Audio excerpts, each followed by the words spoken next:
السلام علیکم ورحمۃ اللہ وبرکاتہ۔ ناظرین، پچھلی ویڈیو کے اندر آپ نے سورہ بقرہ کی آیت نمبر 79 کا ترجمہ اور تفسیر جانا۔ اب آئیے سورہ بقرہ کی آیت نمبر 80 کا ترجمہ اور تفسیر جانتے ہیں۔ اعوذ باللہ من الشیطان الرجیم، بسم اللہ الرحمن الرحیم۔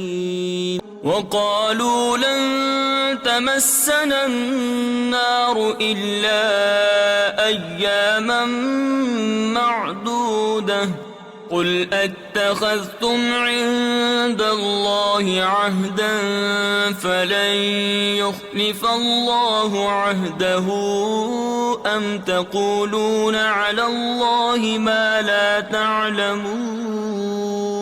ترجمہ کنز ایمان۔ اور بولے ہمیں تو آگ نہ چھوئے گی مگر گنتی کے دن، تم فرما دو کیا خدا سے تم نے کوئی عہد لے رکھا ہے؟ جب تو اللہ ہرگز اپنا عہد خلاف نہ کرے گا، یا خدا پر وہ بات کہتے ہو جس کا تمہیں علم نہیں۔ ترجمہ کنز العرفان۔ اور بولے ہمیں تو آگ ہرگز نہ چھوئے گی مگر گنتی کے چند دن، اے حبیب تم فرما دو کیا تم نے خدا سے کوئی وعدہ لیا ہوا ہے؟ اگر ایسا ہے پھر تو اللہ وعدہ خلافی نہیں کرے گا، بلکہ تم اللہ پر وہ بات کہہ رہے ہو جس کا تمہیں علم نہیں۔ تفسیر صراط الجنان۔ لن تمسنا النار، ہمیں تو ہرگز آگ نہ چھوئے گی۔ حضرت عبداللہ ابن عباس رضی اللہ تعالی عنہما سے مروی ہے کہ یہودی کہتے تھے کہ وہ دوزخ میں ہرگز داخل نہ ہوں گے مگر صرف اتنی مدت کے لیے جتنے عرصے ان کے آباء و اجداد نے بچھڑے کو پوجا تھا، اس کے بعد وہ عذاب سے چھوٹ جائیں گے، اور وہ مدت 40 دن ہے، بعض یہودیوں کے نزدیک